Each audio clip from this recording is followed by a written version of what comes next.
లూకా సువార్త 19వ అధ్యాయము. ఆయన సంచరించుచు యెరికో పట్టణములో ప్రవేశించి దాని గుండా పోవుచుండెను. ఇదిగో, సుంకపు గుత్తదారుడును ధనవంతుడునైన జక్కయ్య అను పేరుగల ఒకడు యేసు ఎవరోయని చూడగోరెను గాని పొట్టివాడైనందున జనులు గుంపు కూడి ఉండుట వలన చూడలేకపోయెను. అప్పుడు యేసు ఆ త్రోవను రానయ్యుండెను గనుక అతడు ముందుగా పరుగెత్తి ఆయనను చూచుటకు ఒక మేడి చెట్టెక్కెను.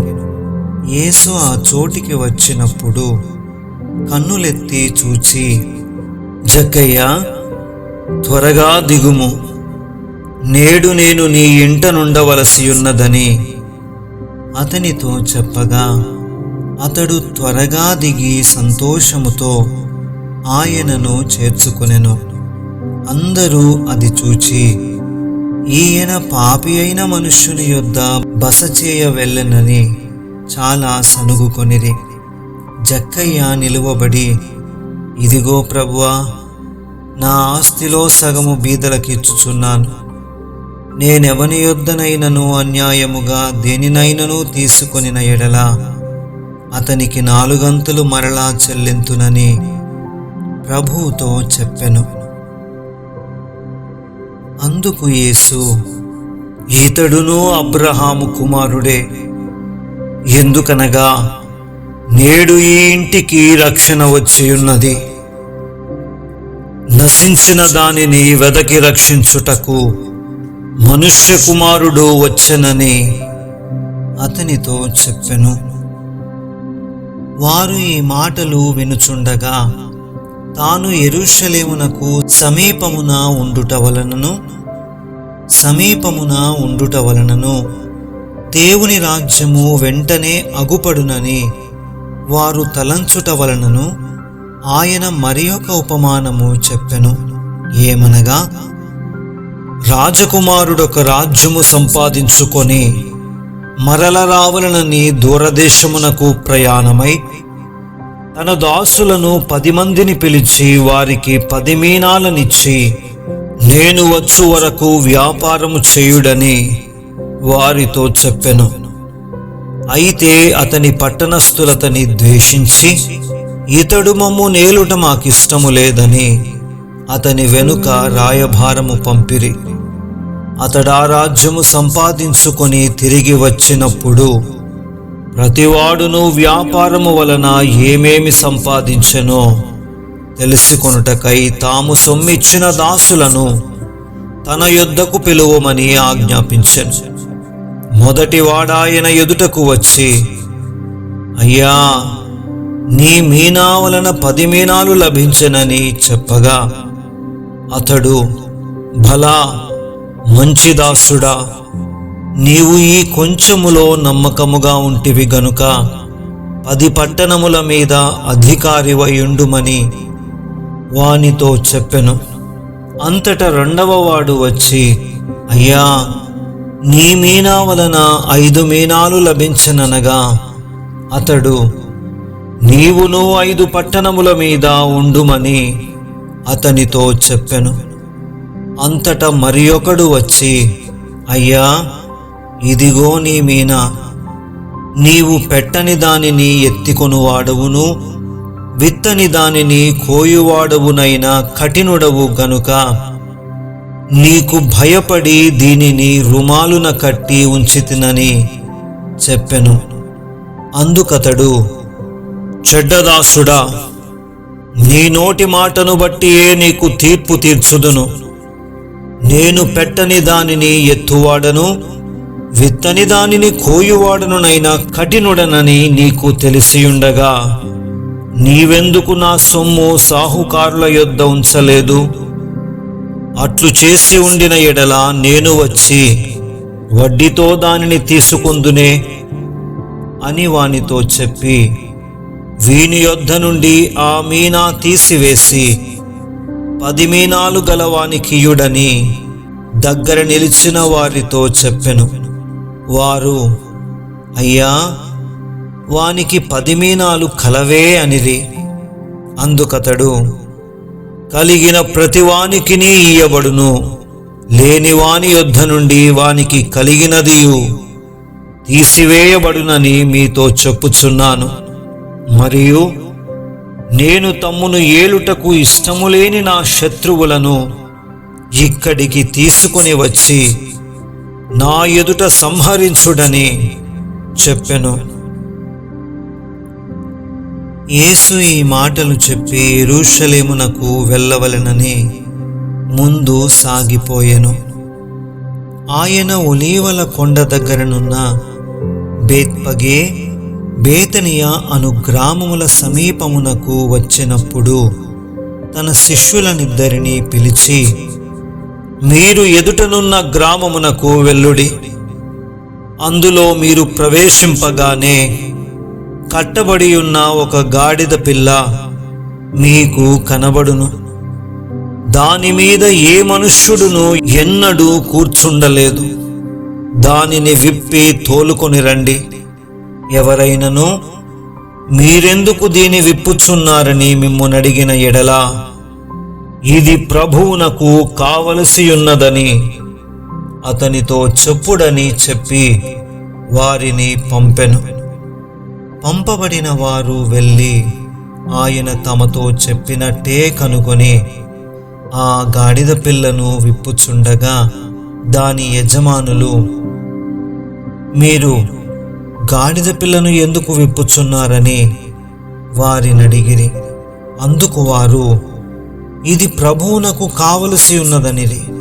తరువాత వారు యేసునొద్దకు దానిని తోలుకొని వచ్చి ఆ గాడిద పిల్ల మీద తమ బట్టలు వేసి యేసును దాని మీద ఎక్కించి ఆయన వెళ్ళుచుండగా తమ బట్టలు దారి పొడుగునా పరచిరి.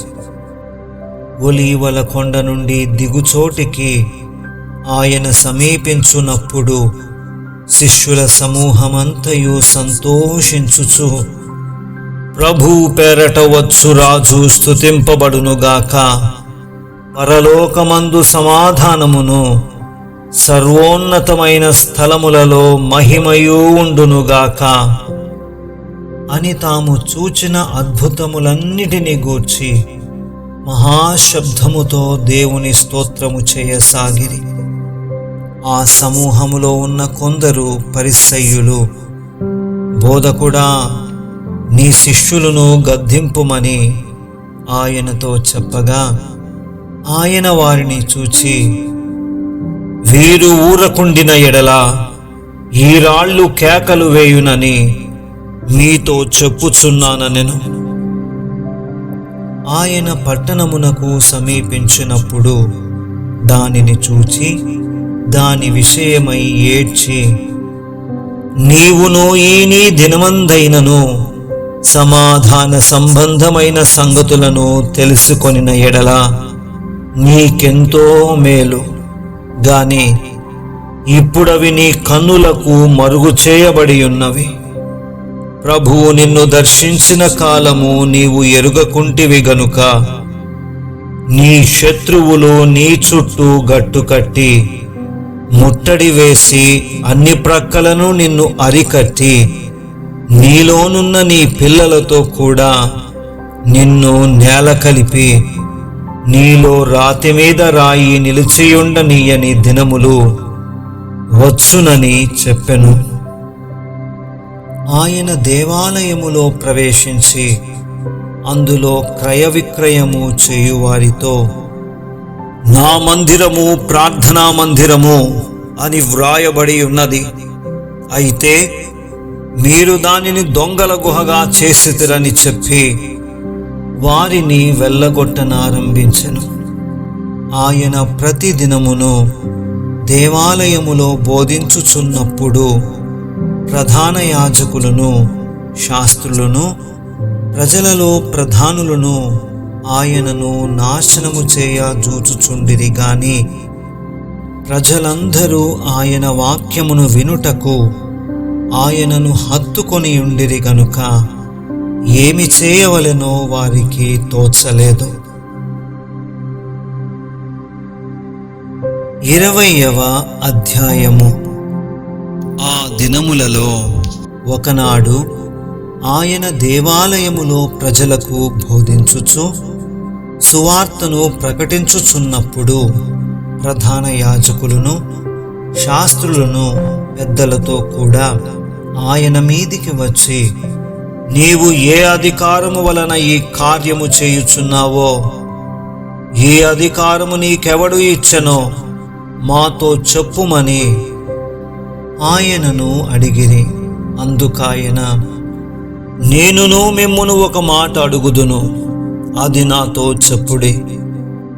యోహాను ఇచ్చిన బాప్తిస్మము పరలోకము నుండి కలిగినదా, మనుష్యుల నుండి కలిగినదా అని వారినడుగగా, వారు, మనము పరలోకము నుండి కలిగినదని చెప్పిన ఎడల, అలాగైతే మీరెందుకతని నమ్మలేదని ఆయన మనలను అడుగును. మనుష్యుల వలన కలిగినదని చెప్పిన ఎడల ప్రజలందరూ మనలను రాళ్లతో కొట్టుదురు. ఏలయనగా యోహాను ప్రవక్త అని అందరూ రూఢిగా నమ్ముచున్నారని తమలో తాము ఆలోచించుకొని, అది ఎక్కడ నుండి కలిగినదో మాకు తెలియదని ఆయనకు ఉత్తరమిచ్చిరి. అందుకు యేసు, ఏ అధికారము వలన ఈ కార్యములు చేయుచున్నానో నేను మీతో చెప్పనని వారితో ననెను. అంతటా ఆయన ప్రజలతో ఈ ఉపమానము చెప్పసాగెను. ఒక మనుష్యుడు ద్రాక్షతోట నాటించి కాపులకు గుత్తకిచ్చి దేశాంతరము పోయి బహుకాలముండెను. పంటకాలమందు అతడు ఆ ద్రాక్షతోట పంటలో తన భాగమిమ్మని ఆ కాపుల యొద్దకు ఒక దాసుని పంపగా, ఆ కాపులు వానిని కొట్టి వట్టి చేతులతో పంపివేసిరి. మరలా అతడు మరి ఒక దాసుని పంపగా, వారు వానిని కొట్టి అవమానపరచి వట్టి చేతులతో పంపివేసిరి. మరలనతడు మూడవ వాని పంపగా, వారు వానిని గాయపరచి వెలుపలికి త్రోసివేసిరి. అప్పుడా ద్రాక్షతోట యజమానుడు, నేనేమి చేతును? నా ప్రియకుమారుని పంపుదును, ఒకవేళ వారు అతని సన్మానించదననుకొనెను. అయినను ఆ కాపులు అతని చూచి, ఇతడు వారసుడు, ఈ స్వాస్థ్యము మనదగునట్లు ఇతని చంపుదము రండని ఒకరితోనొకరు ఆలోచించుకొని అతనిని ద్రాక్షతోట వెలుపలికి త్రోసివేసి చంపిరి. కాబట్టి ఆ ద్రాక్షతోట యజమానుడు వారికేమి చేయును? అతడు వచ్చి ఆ కాపులను సంహరించి తన ద్రాక్షతోటను ఇతరులకు ఇచ్చునని ఆయన చెప్పగా, వారు విని అట్లు కాకపోవునుగాకనిరి. ఆయన వారిని చూచి, అలాగైతే ఇల్లు కట్టువారు నిషేధించిన రాయి మూలకు తలరాయి ఆయను అని వ్రాయబడిన మాట ఏమిటి? ఈ రాతి మీద పడు ప్రతివాడును తునకలైపోవును, గాని అది ఎవని మీద పడునో వానిని నలిచేయుననెను. ప్రధాన యాజకులను శాస్త్రులను తమ్మును గూర్చి ఈ ఉపమానము ఆయన చెప్పెనని గ్రహించి ఆ గడియలోనే ఆయనను బలాత్కారముగా పట్టుకొన సమయము చూచిరి గాని జనులకు భయపడిరి. వారాయనను కనిపెట్టుచు అధిపతి వశమునకును అధికారమునకును ఆయనను అప్పగించుటకై ఆయన మాటల యందు తప్పుపట్టవలనని తాము నీతిమంతులని అనిపించుకొను వేగుల వారిని ఆయన యొద్దకు పంపిరి. వారు వచ్చి, బోధకుడా, నీవు న్యాయముగా మాటలాడుచును బోధించుచునున్నావు. నీవెవని యందునూ మోమాటము లేక సత్యముగానే దేవుని మార్గమును బోధించుచున్నావని ఎరుగుదుము. మనము కైసరునకు పన్ను ఇచ్చుట న్యాయమా కాదా అని ఆయననడిగిరి. ఆయన వారి కుయుక్తిని గుర్తెరిగి, 1 దేనారము నాకు చూపుడి, దీని మీది రూపమును పైవ్రాతయు ఎవనివని అడుగగా వారు కైసరు అనిరి. అందుకాయన, అలాగైతే కైసరువి కైసరునకును, దేవునివి దేవునికిని చెల్లించుడని వారితో చెప్పెను. వారు ప్రజల ఎదుట ఈ మాటలో తప్పు పట్టనేరక ఆయన ప్రత్యుత్తరమునకు ఆశ్చర్యపడి ఊరకుండిరి. పునరుత్థానము లేదని చెప్పెడి సద్దూకయ్యులు కొందరు ఆయన యొద్దకు వచ్చి ఆయనను ఇట్లడిగిరి, బోధకుడా, భార్య బ్రతికియుండగా ఒకని సహోదరుడు సంతానము లేక చనిపోయిన ఎడల అతని సహోదరుడు అతని భార్యను పెండ్లి చేసుకొని తన సహోదరునికి సంతానము కలుగచేయవలనని మోషే మనకు వ్రాసి ఇచ్చెను. 7 సహోదరులుండిరి. మొదటివాడొక స్త్రీని పెండ్లి చేసుకొని సంతానము లేక చనిపోయెను. 2వ వాడును 3వ వాడును ఆమెను పెండ్లి చేసుకొనిరి. ఆ ప్రకారమే 7 ఆమెను పెండ్లాడి సంతానము లేకయే చనిపోయిరి. పిమ్మట ఆ స్త్రీయు చనిపోయెను. కాబట్టి పునరుత్థానమందు ఆమె వారిలో ఎవనికి భార్యగా ఉండును? ఆ 7 ఆమె భార్యగా ఉండెను గదా అనిరి. అందుకు యేసు, ఈ లోకపు జనులు పెండ్లి చేసుకొందురు, పెండ్లికియ్యబడుదురు గాని పరమును మృతుల పునరుత్థానమును పొందుటకు యోగ్యులని ఎంచబడిన వారు పెండ్లి చేసుకొనరు, పెండ్లికియ్యబడరు. వారు పునరుత్థానములో పాలివారయ్యుండి దేవదూత సమానులను దేవుని కుమారులునయ్యుందురు గనుక వారికను చావనేరరు. పొదను గురించిన భాగములో ప్రభువు అబ్రహాము దేవుడనియు ఇస్సాకు దేవుడనియు యాకోబు దేవుడనియు చెప్పుచు మృతులు లేతురని మోషే సూచించెను.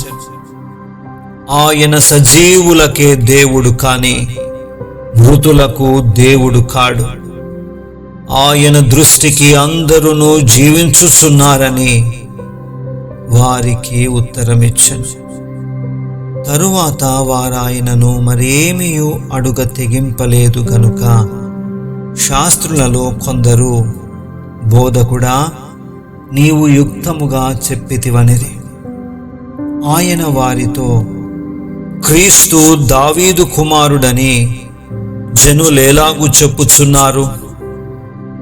నేను నీ శత్రువులను నీ పాదములకు పాదపీఠముగా ఉంచు వరకు నీవు నా కుడి పార్శ్వమున కూర్చుండమని ప్రభువు నా ప్రభువుతో చెప్పెను అని కీర్తనల గ్రంథములో దావీదే చెప్పియున్నాడు. దావీదు ఆయనను ప్రభు అని చెప్పిన ఎడల ఆయన ఏలాగు అతని కుమారుడగునని చెప్పెను. ప్రజలందరూ వినుచుండగా ఆయన ఇట్లనెను, శాస్త్రులను గూర్చి జాగ్రత్త పడుడి. వారు నిలువుటంగీలు ధరించుకొని తిరగగోరుచు సంత వీధులలో వందనములను, సమాజ మందిరములలో అగ్రపీఠములను, విందులలో అగ్రస్థానములను కోరుదురు. వారు విధవరాండ్ర ఇండ్లను దిగమ్రింగుచు మాయవేషముగా దీర్ఘ ప్రార్థనలు చేయుదురు. వారు మరి విశేషముగా శిక్ష పొందుదురని తన శిష్యులతో చెప్పెను.